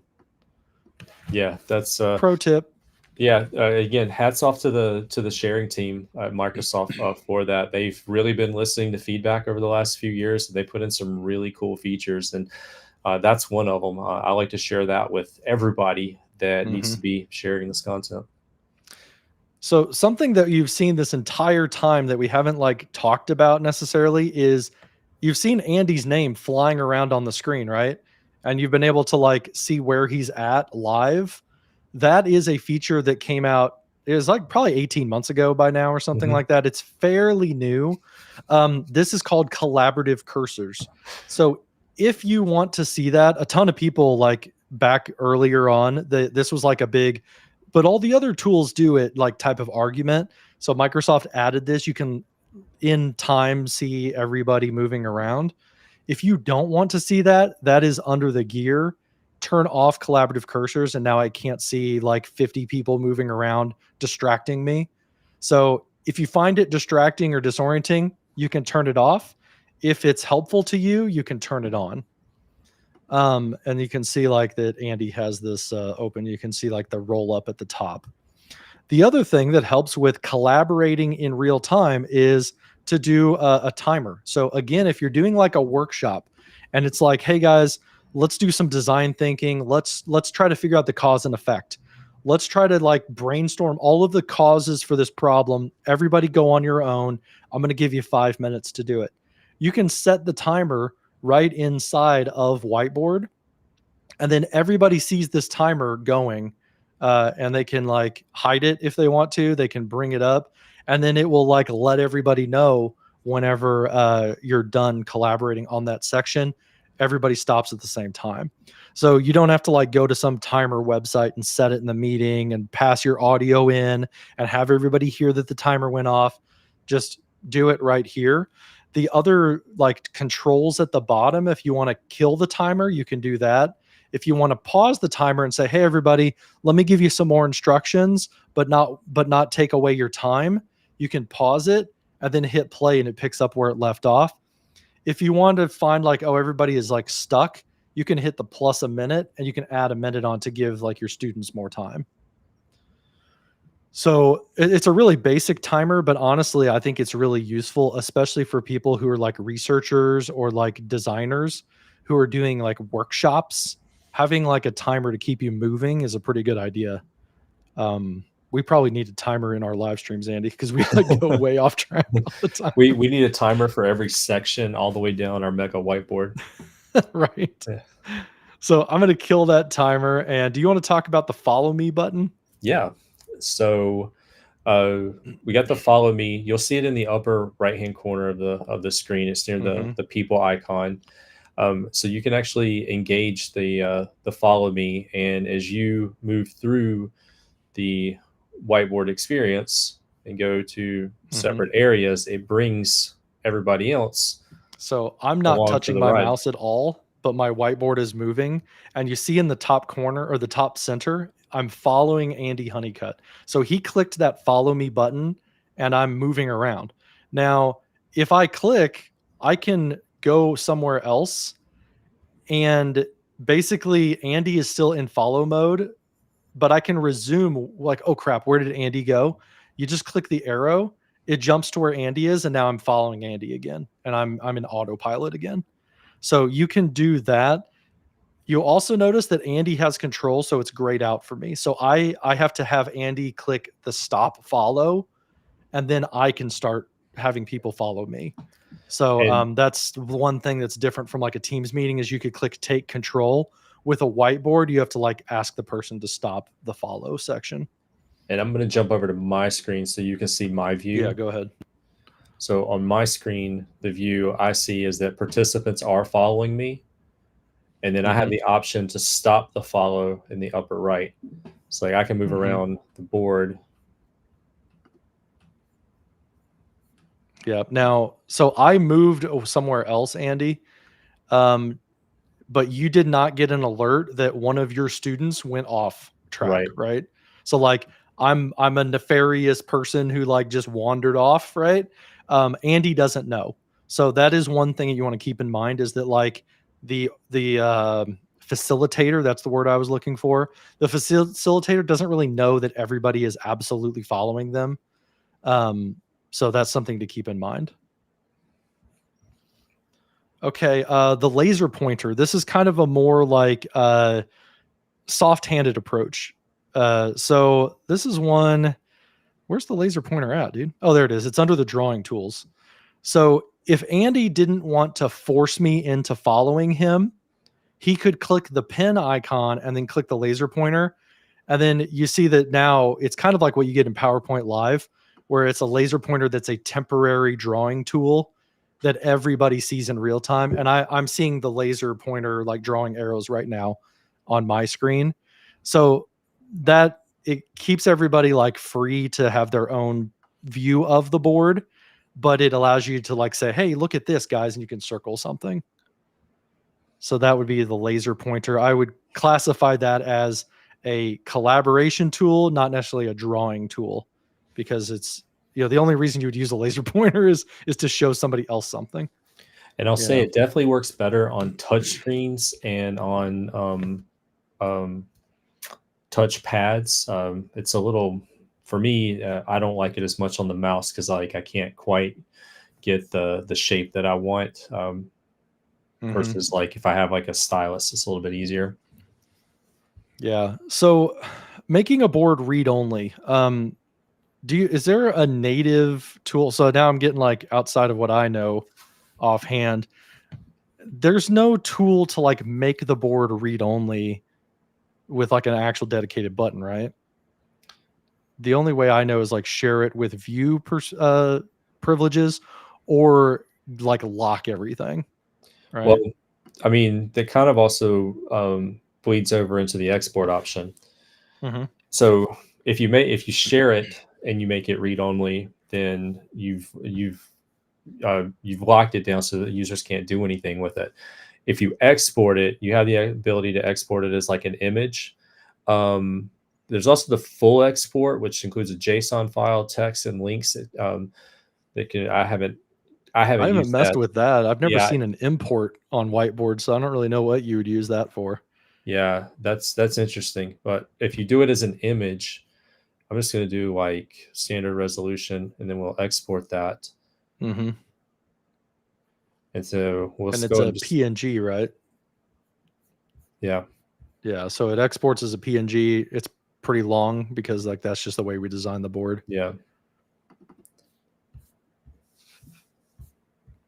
But it's got all that. It's got the labels on the top for the top of the stickies, so you can see those types of Yeah. things. So that, I mean, I would kind of file that under like workaround for like making it read only. But to Yeah, your point, like that's changing the share link and making it read only might be the preferred method, so that if you do decide to update it, you're just pointing people back to the same file. yeah. I would say share it with view only. That makes it read only, but keeps the latest version. Then the other thing you could do is you could select all, and you could right click and lock. Right, so you like that's kind of the like gentleman's agreement that like, hey, people, you're not going to unlock and mess up my whiteboard. So like you kind of lock it temporarily, or you export it as an image. So like exporting as an image is like the most permanent way to make it read only, and it creates a copy that floats out there and then gets out of date. Mm-hmm. Making it read only by sharing it as view rights, that is a way to share a live version of it, but you don't know or trust these people necessarily. Locking it is kind of like, I want to collaborate with you guys, but I want to like have control, and like hopefully there's an understanding that if somebody has locked something that you haven't locked, don't mess with it, right? Don't unlock it. So that would be the way that I would kind of look at it, is like those three options, depending on like how permanent you need it to be, that you locked it down. Okay, so exporting a board, we covered that. Commenting on boards. So there's a couple of ways to do a comment on a board. So I'm going to steal the screen back here if I can get my mouse to go the right way here. My teleprompter has messed up on me. There we go. Oh my gosh, I can't see my screen. There we go. Okay. So if you want to comment around a whiteboard, there's a few ways that you can do it. So you can right click on any object and you can click the little like plus bubble icon and you're making a comment about that object. So it's kind of like on that particular object, like looks great. So you can do it that way. And then it's like attached to that particular thing. So if gosh, I zoomed in on my board again. See how it's like really tiny? It's because we're zoomed out way far. But like, see that's attached to it as a comment on that particular object. Another way that you can do it is in a sticky note. You can react to something by using basically it's like a voting control right there. So that's another way to kind of like indicate on something. Then you can also add a comment overall to the whiteboard. So if you click new comment, you can put that anywhere on the board and say, look at this. And then that comment box is essentially like hovering over here, in the ether. It's a comment that's like not attached to any specific object. I personally don't use commenting all that much. So I don't know, Andy, have you used comments very much in your We're world? starting to use it more. Okay. Usually what I've seen is people like slap a sticky note and then like make a comment on it. And that's why we don't like Yeah. the clutterness of like the sticky notes. So we're starting to see more comments added versus like adding another sticky note. Okay. I kind of bled over into reacting, but this is another thing you can do is like on a sticky note, you can react to something like this is funny or this is ridiculous or thumbs up to like or like it or love it.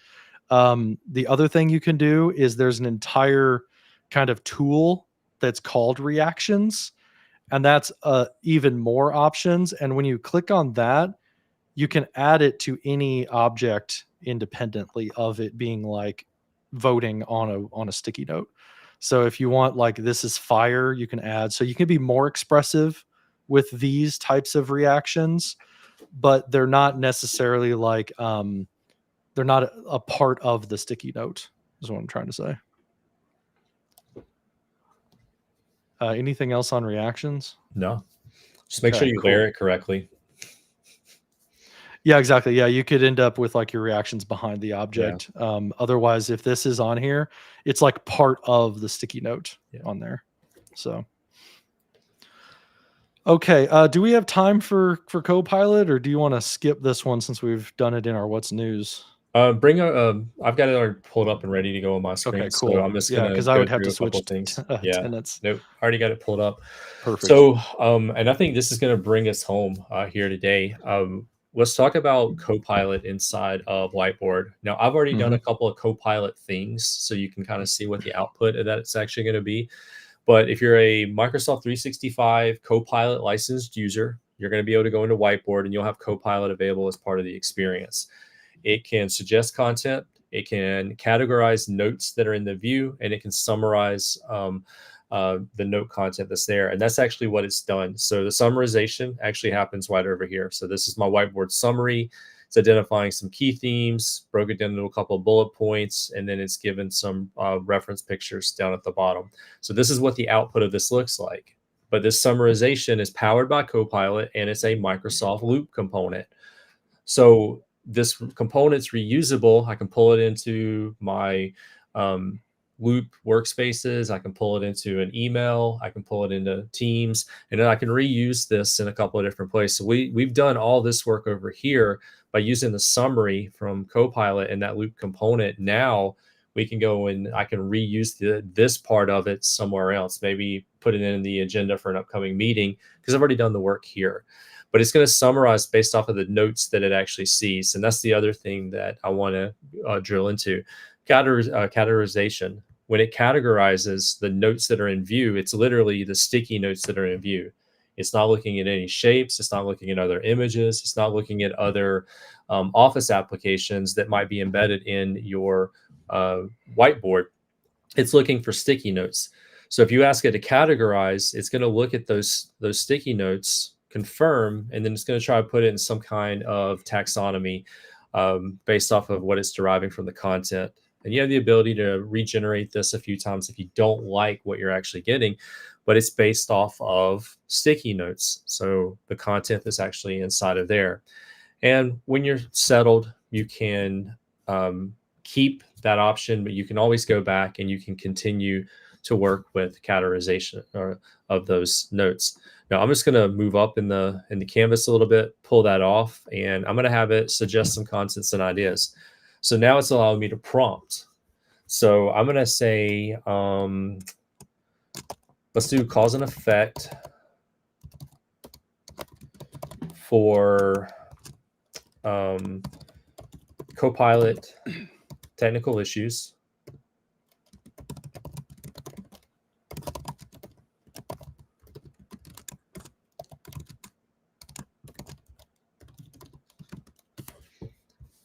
All right, so just kind of giving it that prompt to start with, and this is what it's showing me.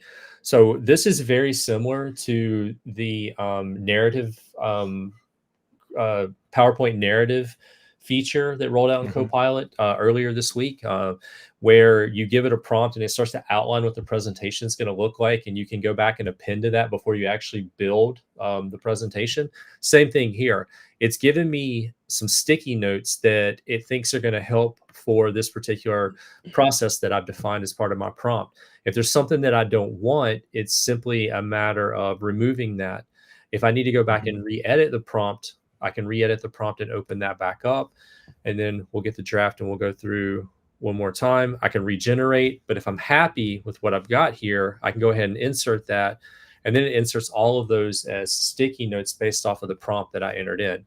It also goes ahead and prompts you to maybe categorize this or suggest it, and that's actually powered by Copilot.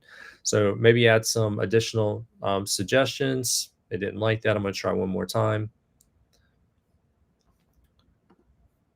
Now we've just doubled the amount of suggestions that are in there. And then maybe I'm just going to kind of remove those from the bottom view. And I'm going to go and say, okay, let's take this and then let's start to categorize those suggestions that you've made.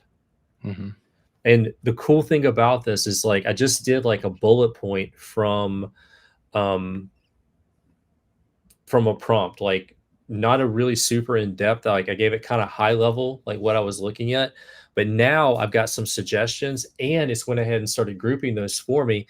And one of the things John said earlier is that it's easier to get people to start using this as part of like a process when you give them something to kind of start with up front, but you don't have to be intimidated by the blank canvas and like coming up with something. Engage Copilot, if you have the license, have it start to define some of the process for you and then categorize it. And now we've got that starting point to roll into that meeting with things to start talking about as we work toward that solution that we're interested in. So those That's are awesome. Some of the Copilot features that are there today. And now that I've done this part of it, I'm just going to ask it to summarize once again. And now it's going to go and summarize the note content. And you'll see that this is actually going to be different than like the previous note that it created. But we'll give it just 1 second to finish up. I can review it. I like that it date stamps it. So we see these were done on completely different days. Now it's saying there's 18 things that are there. I'm good with that. And you can always move it around in the canvas and organize things like you like. You could also do things like lock it down, because this is a loop component. Now it's reusable. We can go and take that somewhere else. And that is super helpful for in Whiteboard. Like you said, super helpful for, like, you know, getting over that blank canvas issue, because holy crap, like people, a lot of times they just don't know where to start. So starting with those templates, or in this case, starting with like, I don't know what I want it to look like, but I know what the topic is. just let Copilot generate a bunch of like ideas and then start organizing them, and you'll start seeing the grouping that kind of like emerges. It can help you kind of kickstart your conversation. Yeah, absolutely. Yeah, that's awesome. So that brings us to the top of the hour, a little bit later, but I've gone through and counted all of our sticky notes that we made green, and we got through 37 different topics, or 37 different little ideas. So we'll chop up a bunch of these. We'll make them into little short clips and things like that. But I appreciate you sticking with us for the past couple hours. If you've got comments or questions, or ideas and resources that you have with Whiteboard, maybe you're a Whiteboard black belt, and you've got ideas that we haven't explored, feel free to leave a comment later on. We would love to hear any tips and tricks that you have, because I don't use Whiteboard as much as I want to, but the more time that I spend with it, the more impressed I am by it. So definitely. Yeah, I 100% agree with that. And I love that annotation in a Teams meeting is actually built off a whiteboard. So it's a very similar experience. So once you start working with one, it's really easy to transition over and start working with the other one. Yeah. Awesome. Well, that brings us to the end. I don't know what we're going to talk about next month, but if you guys also, if you have ideas, let us know on LinkedIn or YouTube. And we'll see you guys at the end of, gosh, it's October will be the next one. Holy cow. All right, everybody. I hope you have a great weekend. Thanks, everybody. We'll see you in the next one. Take care. Thanks.